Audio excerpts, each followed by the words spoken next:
Hi friends எல்லாரும் எப்படி இருக்கீங்க? ஒரு 2 டேஸா ரொம்ப பிஸி ஆயிட்டேன். ஒரு எக்ஸாம் வந்துட்டு இருந்துச்சு. ஏற்கனவே 2 மந்த்ஸ் முன்னாடி ஒரு எக்ஸாம் எழுதுனோம். எல்லாமே கொஞ்சம் ஞாபகம் இருக்க தான் செஞ்சுச்சு.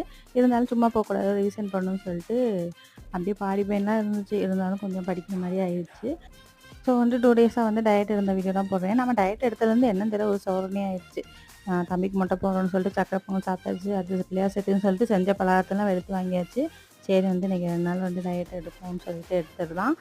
ஃபர்ஸ்ட் நாள் வந்து படிக்க வேலை இருந்தனால சிம்பிளா முட்டைக்கோஸ் கூட்டு வச்சுட்டு, முட்டைய வச்சு அப்படியே வந்து சாப்பிட்டேன் சப்பாத்தி வச்சு. எனக்கு தோசைய ரொம்ப மிஸ் பண்ண மாரி இருந்துச்சு. அ மாதக்கணக்கா சாப்பிடுற மாரியே இருந்துச்சு. ஏன்னா இட்லி கூட தம்பிக்கு சுட்டுட்டு இருந்தா சாப்பிட்டுருவேன். எனக்கு வந்து மத்தியானம் ரைஸ் எடுத்துக்குவோம், சப்பாத்தி எடுத்துக்குவோம். அந்த தோசை எடுத்துக்கிற சான்ஸே கிடைக்கல. இன்னைக்கு வந்து சாப்பிட்டுருவோம். பொடி வேற அரைச்சு வச்சிருக்கோம். இன்னும் சாப்பிடலேன்னு சொல்லிட்டு முட்டை தோசையா ஊத்தி எடுத்துக்கிட்டேன். பொடி வந்து செம்ம டேஸ்ட்டா இருந்துச்சு. அதனாலயே என்னன்னு தெரியல. நைட் வேற பசிச்சுச்சு. சரின்னு சொல்லிட்டு திருப்பி வந்து சுட்டா சுட்டுட்டே இருக்க வேண்டியது தான். திருப்பி சாப்பிட்டாச்சு போட்டு.